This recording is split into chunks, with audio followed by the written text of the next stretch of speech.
Hi, my name is Leah Day with the Free Motion Quilting Project, and welcome to Quilt Along number 41.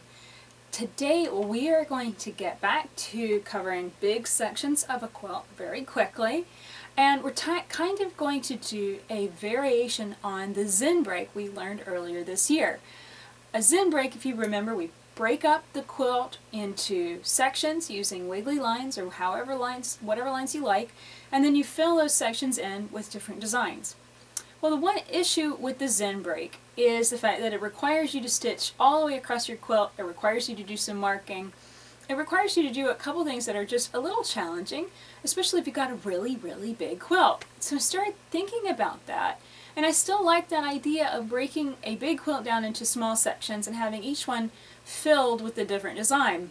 But I wanted to figure out a way of doing that, but not having to stitch all the way across the quilt with those wiggly lines. So I came up with an idea of stitching basically filled pods.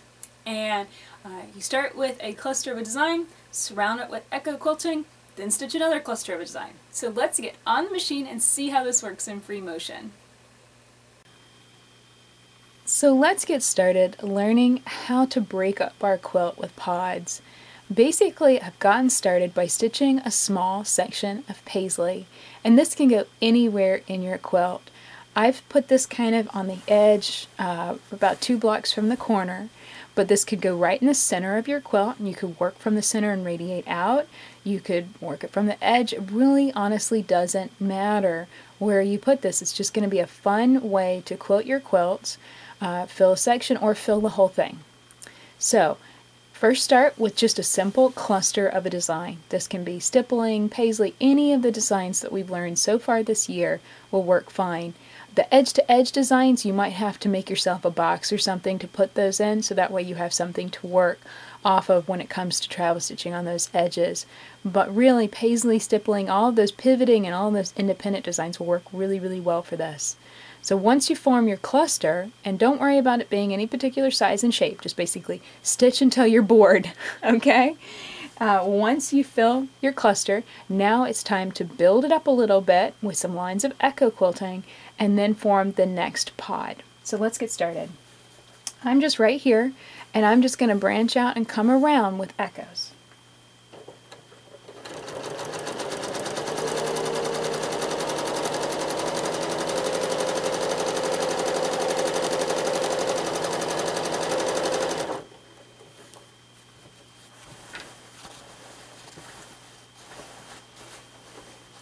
And you know, it's entirely up to you how far apart these lines of quilting can be. If you bring them closer together than your paisley, then of course those echo lines are going to really draw attention and focus to each little cluster section. If you make the lines wider apart, it'll have a different effect. It's something to definitely play with.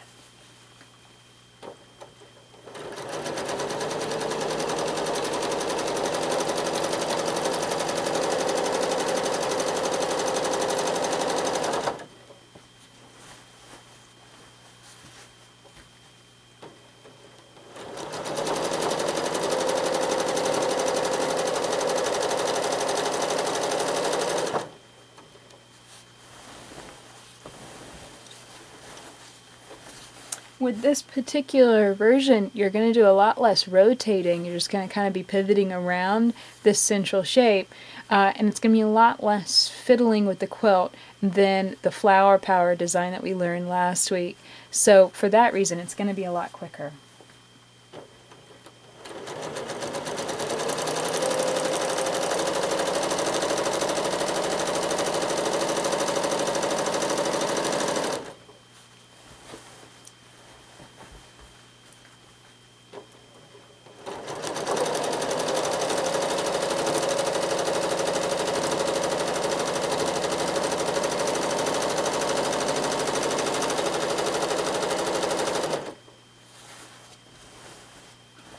And you can go around and around the shape as many times as you like. I'm going to continue all the way around to get over here because this is where I want to fill the next cluster.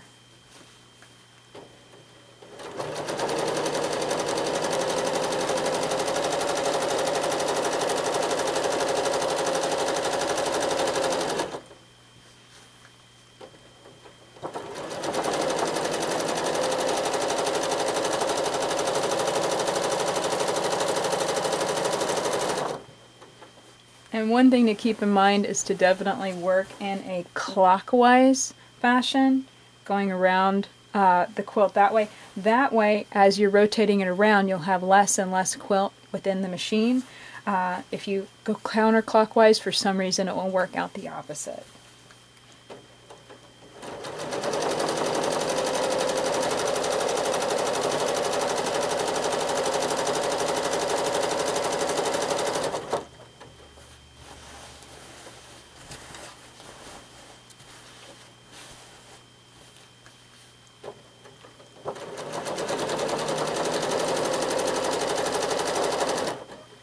Okay, so I've gotten to right here, and I'm going to take out all the pins in this section. I'm getting ready to form another cluster, and basically all you do is you pick a design and you stitch it until you're bored. And it doesn't matter really how you do it. If you want to stitch in rows, if you want it to be very circular in shape, it's entirely up to you. So I'm just going to stitch some stippling right here.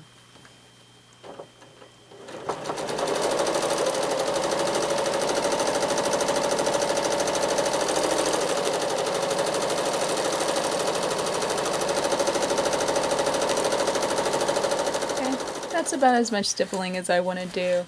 And you can see, you know, it's not really any shape in particular. It's very amoeba-esque, I guess is a good word to say. So I now formed that shape, and I want to work clockwise. So what I'm going to basically do is, I'm right here, I am going to start stitching an echo, work all the way around my paisley shape, and then start echoing out this stippling area as well. So it's like I've just expanded the pods.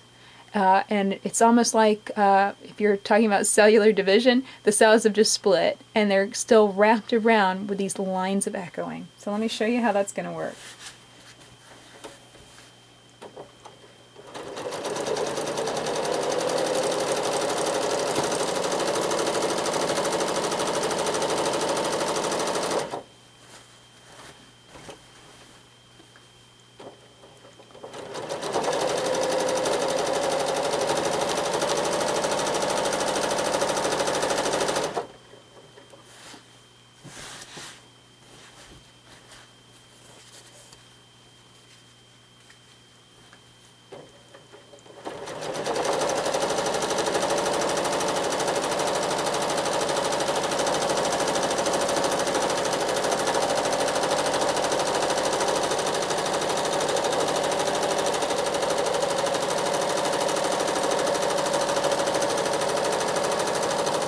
At any point in time, if you want to do something called a bounce echo, basically I built up back here, I built up these echoes of the paisley so many times that I really don't want to continue to echo that over and over again.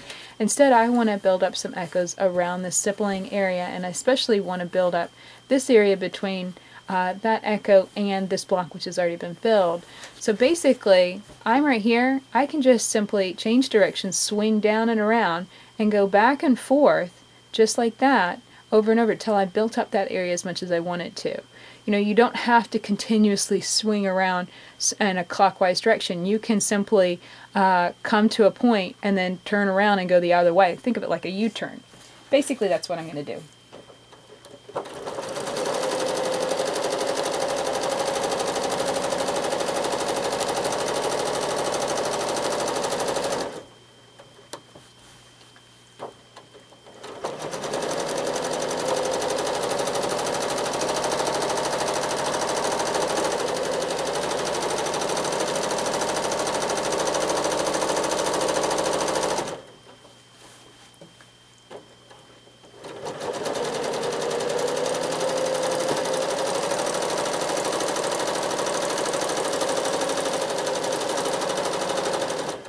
I'm going to take another U-turn and swing around. I've just got, there's a little bit more space right here to fill.